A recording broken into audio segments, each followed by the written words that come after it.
నాకంటే 99.9% పీపుల్ తగ్గిపోద్దులే తగ్గిపోద్దులే అబ్బా పర్లేదులే అనుకుని అడ్జస్ట్ అయ్యే వాళ్ళు ఉంటారు. ఇంకా 1% అలా లేదు కొంచెం మరి హెల్త్ భరించలేకపోతున్నాం అంటే తప్పితే రావు. ఇప్పుడు సెల్ఫ్ హీలింగ్ అన్నది వారం 10 రోజులు అయిపోతుంది. దాని తర్వాత అది మనల్ని బాధ పెడుతుంటేనే జాగ్రత్తగా ఉండాలి.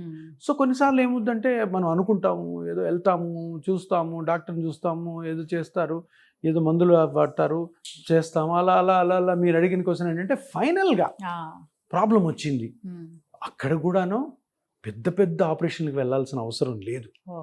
సో ఇప్పుడు మనం జనరల్గా పెయిన్ మేనేజ్మెంట్లో మాట్లాడేదంతా కూడాను joints pains, spine pain, tendons, ligaments, muscles, ఇతరత్ర సాఫ్ట్ టిష్యూస్ ఉంటాయి కదా, వీటి నుంచి వచ్చే పెయిన్లే 80%. ఏదైనా ఒక కార్పొరేట్ హాస్పిటల్కి వెళ్ళాము అంటే 100-80 మంది పేషెంట్ వీటితోనే వెళ్తారు.